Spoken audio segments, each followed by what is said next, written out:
Commander Morning, Bishop Ngobolo, namhlanje ngiphethe nansi iNembe Security esebenza noPrasa.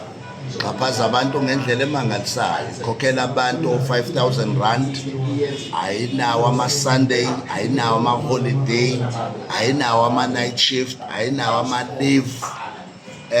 Iphinde futhi ne-provident fund noma beyibamba but ayiyi la kufanele iye khona, i-UIF ayiyi la kufanele iye khona, bayibamba kodwa.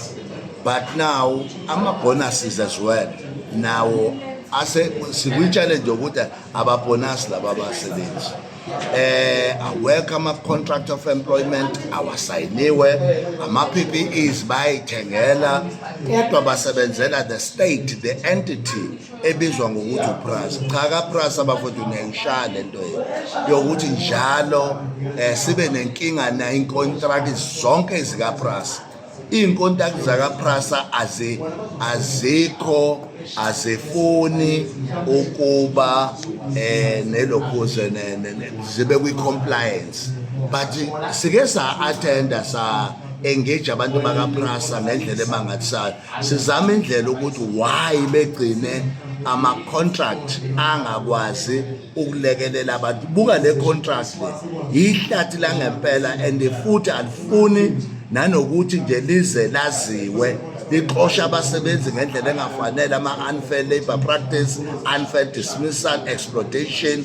But-ke sikhona-ke manje sicela bonke abasebenzi basemNembe, abasebenzi abanye bama-security ngoba nayo eMafoko la eThekwini naseGoli sinenkinga efanayo nale. Bonke abasebenzi bakaPrasa banenkinga, uVenos kunenkinga efanayo. Umuntu nje ikampani esebenza kaPrasa ubokwazi ukuthi ixhaphaza abasebenzi, and izikhulu zakaPrasa zazi kahle ukuthi abantu bayaxhashazwa bese zithi zona uma ngabe umsebenzi usenziwa nje bona banankinga nalokho, bafuna bona umsebenzi mawungasa ukuthi abantu bakithi baxhashazwa kangakanani, they don't care.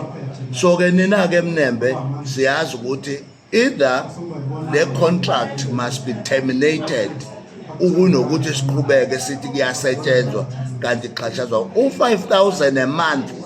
Ithini leyo nto? Abantu abasebenza isikhathi esingaka, abantu abasebenza ama-hours amangaka, at the end of the day bazothola u-5,000 rand. 5,000 lousy 5,000 rand. Kahleni bafowethu abamnyama senibaxhaphaza abantu bakithi kwanele, is enough now.